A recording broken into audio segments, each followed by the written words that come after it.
If you're parenting a neurodivergent kid and you've ever frozen when a sex ed question comes out of nowhere, this is the video for you.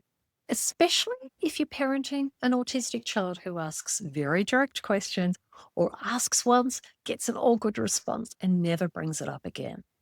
What actually matters in those moments isn't about having the perfect answer. In neurodivergent families, how you respond often matters more than what you say. And that's why this feels difficult and why it's worth understanding what's really going on. This isn't difficult because you're unprepared, and it's not hard because your child isn't ready. It's hard because many autistic and other neurodivergent kids, they learn very quickly from adult reactions and not explanations. It's that saying, kids learn more from what they see than what we say. It is so true. And what tends to happen is that they notice your tone, they notice your pause, and they also notice when you freeze as well. And what happens is their nervous system's asking, is this safe to bring up here?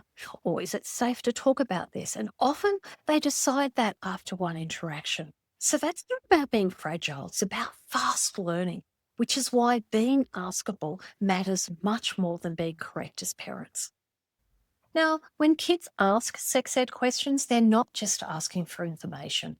They're also checking whether they're allowed to ask about this, whether they did something wrong, and also whether this topic is okay to talk about or not, and whether curiosity will actually get them in trouble. And what's important to know is that they don't get that safety from you. That's not going to stop them from needing information. Ignoring their answers isn't going to stop them from asking questions. Instead, they're just going to redirect their questions to Google, to friends, or they're just going to guess the answer for themselves. And look, silence doesn't delay information, it just changes where it comes from. And even when you don't know the answer, your reaction is still teaching your child something. Now, many neurodivergent kids, especially the autistic ones, they read reactions very literally. So laughing, whispering, changing the subject, freezing, or saying, you're too young, can land as, that was the wrong question to ask. It can also land as, don't bring this up again. And often, one moment like that can sometimes be enough. So, what helps isn't about expertise, it's about having a response that you can rely on. When you're caught off guard, what works in that moment is staying calm because being calm signals safety, and being honest because you don't need to know everything, and keeping your answers contained so that you're not spiraling and over explaining or digging yourself a hole where you're talking about all this other stuff instead of just answering their question. What you can do is come back later, and that is a worthwhile thing to remember, that you don't have to answer it now, that you actually can come back and answer or talk about it later on. And look, that's it. Consistency matters much more with answering questions than confidence. Now, you don't need fancy words, you just need something that's predictable. So if they ask you a question, you can say, I'm really glad you came to me with that, or it's an okay thing to wonder about. And I don't know the answer yet, but I'll forget it and tell you. Also, let them know that they didn't ask anything wrong and that they can always ask you stuff like this. So when we tell our kids this stuff, it lets them know that this topic is safe to talk about with you. So many autistic kids will ask fewer questions overall. Some will ask in a very direct way. Many will ask once and then they'll decide what to do in the future based on that response. So one awkward or panicked reaction can mean that they won't bring it up again. And look, this isn't defiance, it's just their nervous system going into protection mode.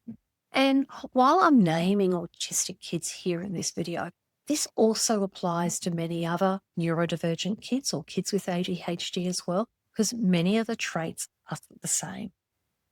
And askability, it's actually built through calm, predictable, and follow through with conversations. Now, I've worked with families where a child asked one question, got shut down, and that was it. I've also seen the opposite. So a parent who said, I don't know yet, but I'll come back to it, and actually did as well. And that child came back later with their trickier questions, which is good because they felt safe coming back to that parent.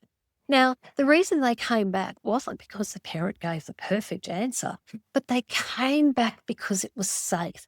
They knew they could ask these questions and that it was okay for them to ask them.